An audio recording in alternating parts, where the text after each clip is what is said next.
Okay, Bas, give the timer a go. Let's go. Nice. So yeah, guys, today we want to give you a short recap of our week. We all started at the Erasmus University in Rotterdam this week. We just want to give a short update about that and talk about progress in our businesses and talk about what's going on in the world of innovation and entrepreneurship. I think it's a nice way to start with Bas. You started a new business this week, or last week rather. That's right. I started a simple dropshipping business in a secret product. I cannot tell yet. It's going pretty well. This week I made about 2k in revenue. So it's going well, and I'm planning to scale it towards the 100k. Yeah, it's pretty sick. Are you also going to show the numbers on social? No, when not you yet. reach? Okay. Not yet. Nice. Yeah, it's insane. Because when did you launch the product actually? I put 1 week of effort into building the website, and I launched the first ads last Friday, so exactly a week ago. It's going pretty well, I think. So 2k in 1 week of going live. Yeah. Insane. I was quite amazed by that when he told us that for the first time. Me too. What do you do? What do you plan to do differently than the other dropshippers like around? My store really focuses on like two things that makes me unique, I think. I really focus on the problem that the people are like having, and I'm building a brand around my store. So a lot of dropshippers, they use like ready-made templates that look like shit, and I really put some effort into designing the website, making it look nice, putting a few lifestyle images in. So that might be a factor of the success, let's say. Yeah, I think so as well. Nice.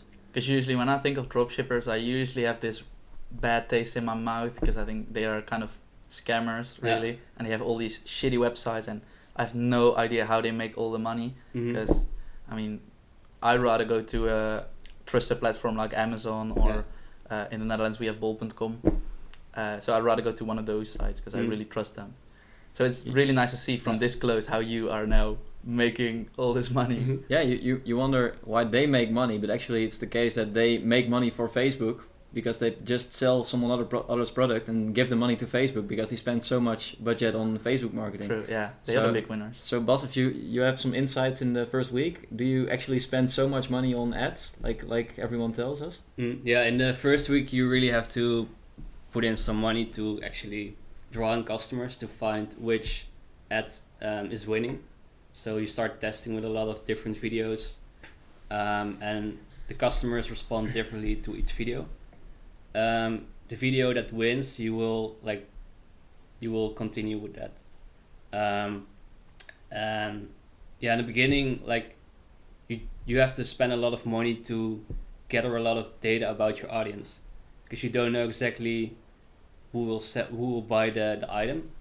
So you need to feed Facebook. It's like the main platform I use to advertise. You need to feed it with a lot of data, and that costs a lot of money.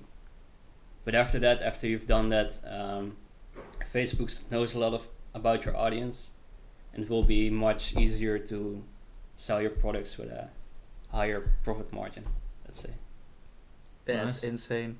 So it's really all about data, and Facebook is the big winner. Because I believe, I mean, you don't have a lot of profit right now at this moment, and usually dropshipping runs on low profits, basically low margins.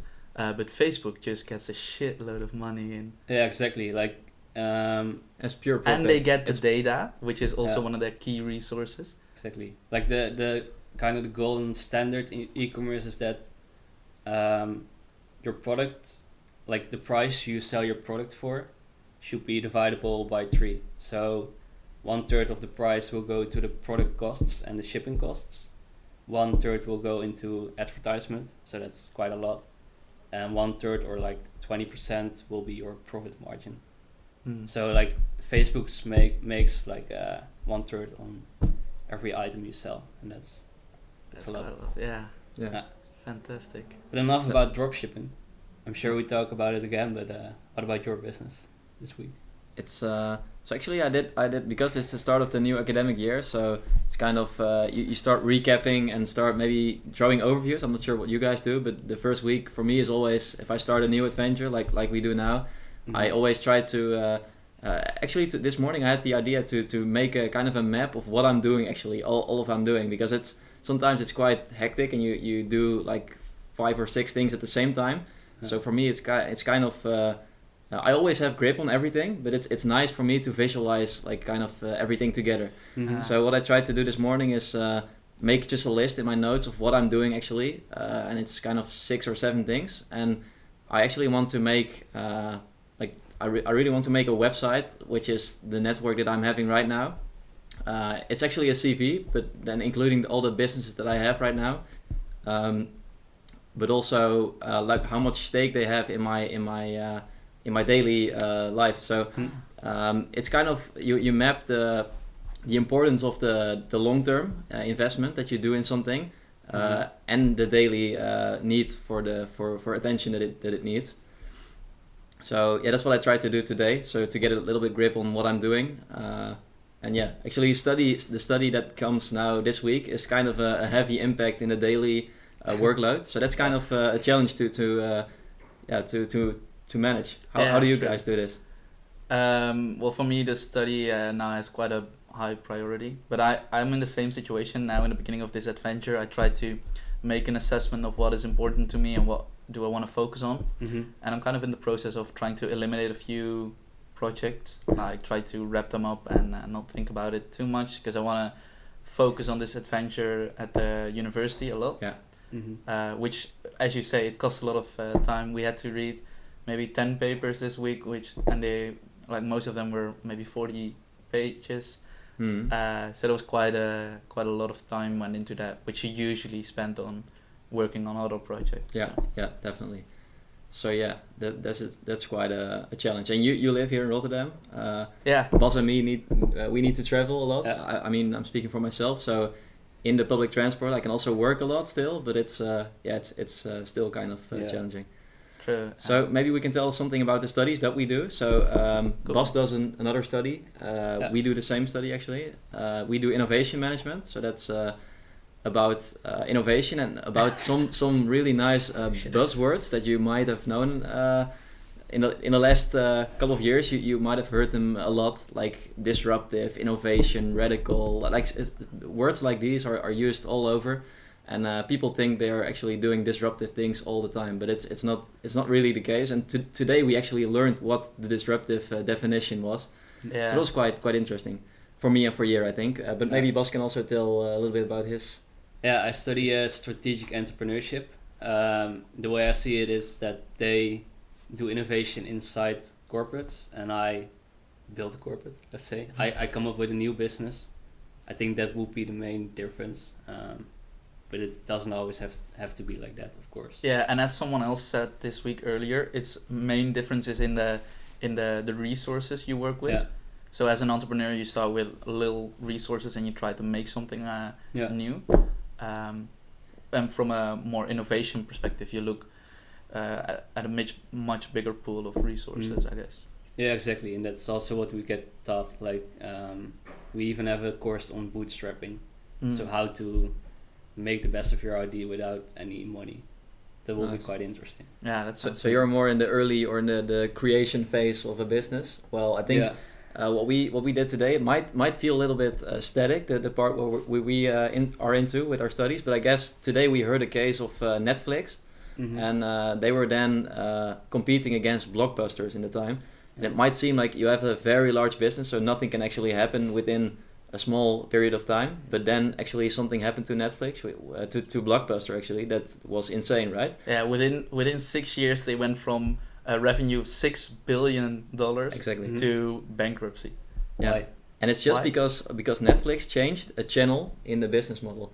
That's just the main aspect, the main thing that happened, right? So well, they already had a different channel they used. So Netflix used to be they used to send all the DVDs, you could rent DVDs and they would send it via mail to you. So they used a different channel than Blockbuster. You used to go to a store to get films from Blockbuster. But in around 2010, also the big disruption of streaming came. and that is when Netflix really started to be appealing for like the mainstream audience. So that was when Blockbuster, and they should already. The thing was, Blockbuster should have seen this coming. You know, they should have kind of had an eye on Netflix earlier on. But when the disruption of streaming came, they were just too late, and there was no holding back anymore. Yeah, and the challenge is to spot these disruptions while they are under the radar, because they keep under the radar for all the time being, and then at a certain point they emerge, and then it's actually too late already. So maybe we can ask Bas a question. Do you think Uber is a disruptive, has been a disruptive company, or is a disruptive company? Was about taxis, right? About? Uber? Right. Yeah, it's a taxi company. Yeah, for sure. Yeah, I would say so, because it disrupted the normal taxi business. A lot of. I don't know. What do you see? As that's the whole thing. There's a debate about the definition of disruption, because this one guy Christensen from Harvard Business Review, he has some sort of definition which does not apply to the Uber case. What is the definition? So his definition is you should start in a niche or a low entrance in the market. So, and you should not compete with the incumbents on their main dimension. Yeah. So for instance, for Netflix, they didn't compete with all the people that wanted to rent blockbuster movies. They competed with people that were more into maybe the art house movies, you know, because you have to wait 3 or 4 days before your Netflix movie will arrive if you send them via the mail, right? So that was a different, like, low profile segment in the market. But within that segment, they were able to experience a lot of things, and they were able to experiment. And from that on, they actually built a large database of all the customers and had, you know, all the ingredients for the streaming service that they were building. Yeah. And once they had all of that ready, they launched a streaming service.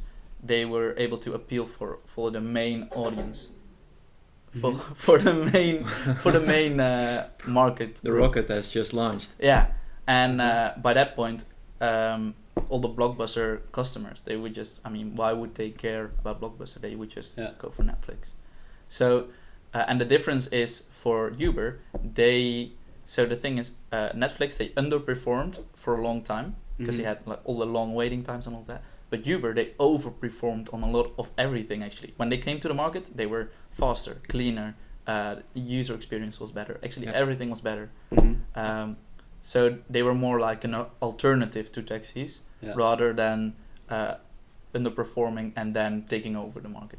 I would call it maybe a radical technology or radical innovation or business model, because it's we also learned business model. We exactly. We learned also the difference between disruption and radicalization. I don't know how to say, but radical technology and disruptive technology, or business models. And I think the difference between disruptiveness and radicalization is that disruptive technologies have always like some weak points, right? Some weaker points than the main incumbents, and the radical ones are just on all aspects they are better. So that's maybe how we can call Uber. What do you guys think? With the knowledge of today. Yeah, to be honest, I wasn't too sure about the definition of radical technology yet. I'm not too sure what the exact definition is, but I believe indeed you should outperform on everything. Yeah. So you can start it as a disruptive product or technology, and then become a radical technology. So I guess in that sense, I agree.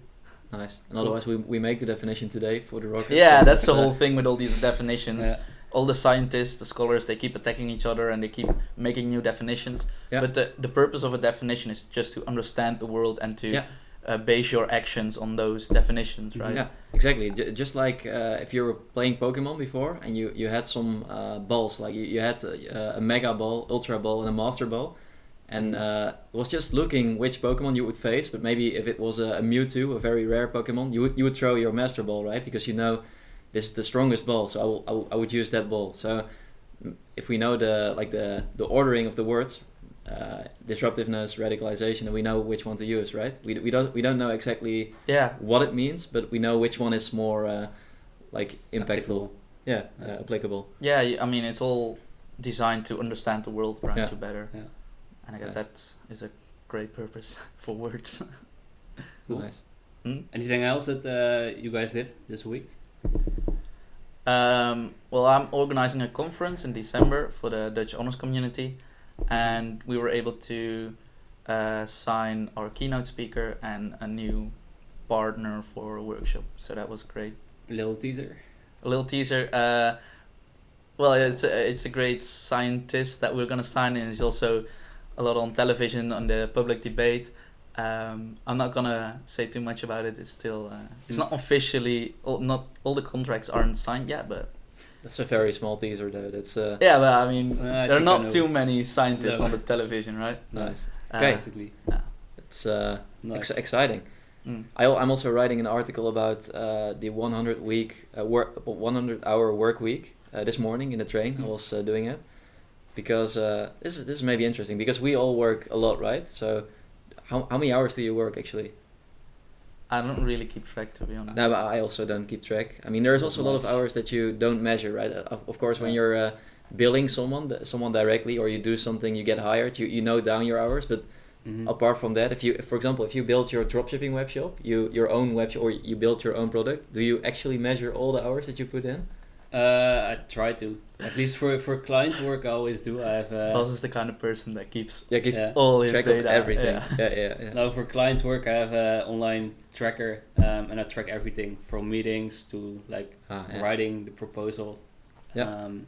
What is the name of that tracker? Maybe it's interesting for the viewers. It's called Timely, and it's around $8 per month, subscription based. But it's really helpful.